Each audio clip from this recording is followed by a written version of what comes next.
Watch an Israeli airstrike hit an Iranian state-run TV studio while live on the air. Check it out. آنچه که ملاحظه کردید، صدایی که شنیدید، فضای غبارآلوده استودیو.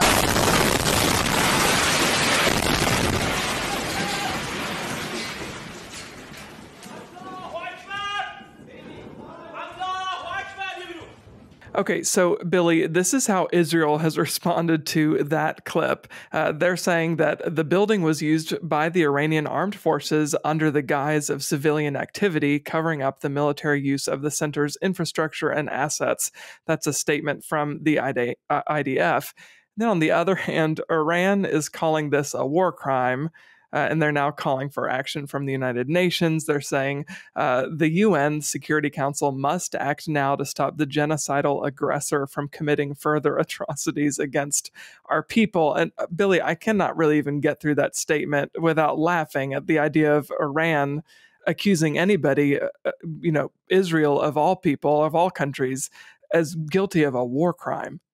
Yeah. Well, only one of these countries has called for the other one to be wiped off the map repeatedly over the years, and that's Iran calling for Israel to be completely obliterated and slaughtered over and over and over again, the very definition of genocide. It is an ironic statement on so many levels. And here's the thing, even if it weren't true that this were some sort of building that were housing military assets, or that there was, like, let's say that's not true. Let's push it all to the side. They're acting as though, and I'm not saying that they deserve to be attacked for this, but the reality is they're acting as though this is some sort of free press situation where, like, a CNN or a Fox News is being bombed. This is a repressive society where I would imagine the truth is not allowed to even be perpetuated on the airwaves, through this state-run media outlet to begin with. This is a very bizarre statement on so many levels, but it is laughable, the idea that Israel is the one that's genocidal in this, when, again, Iran has said that they would like to see Israel taken off the map. So I don't know how you square this. The other thing, too, I mean, if somebody's surrounding your house and they're telling you, I'm going to come in and kill you and your family, and for years they're waiting outside your door, right. It's ironic that this didn't happen sooner, that Israel didn't do this sooner, honestly.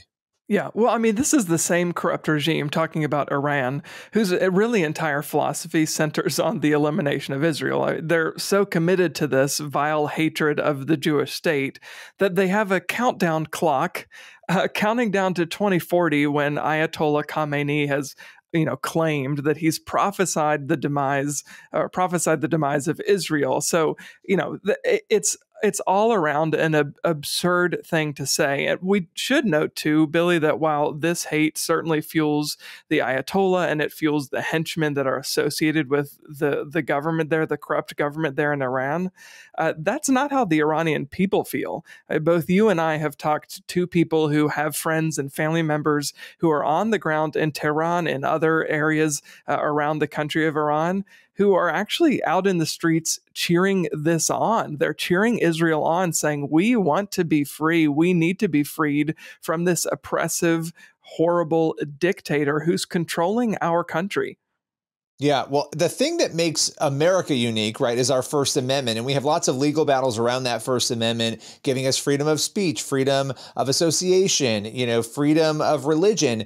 This is not something that exists in Iran. So the idea that people who have been battered down, beaten down, killed in some cases, restricted, had their families gone after by a repressive government, the reality that those people would stand up and say, and maybe it's not everyone, but a lot of people would stand up and say, thank goodness that Israel is doing something about this, is pretty eye-opening. If we were attacked here in America in this way, you think back to 9/11, nobody was rejoicing. We were horrified by what happened, appropriately, because we live in a free country. They do not live in a free country. So for those who are trying to understand how that might be, how somebody might be rejoicing in the streets over somebody attacking their country, it's that repressive nature and people seeking that freedom from it that is at the core of that.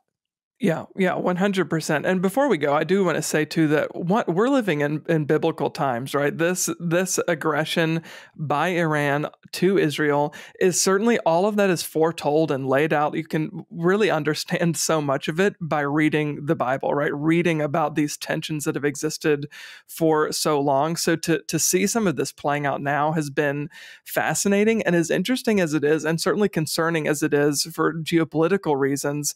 As Christians, we also should be concerned for the spiritual, eternal nature of all of this too. We want to see even somebody like the Ayatollah. We want to see him come to Christ and come to know the Lord and to be saved. And certainly we want the people of Iran to be saved, and also the people of Israel to be saved. So there certainly is a lot to be praying about and praying for as this continues to unfold. Billy, any final thoughts before we leave it?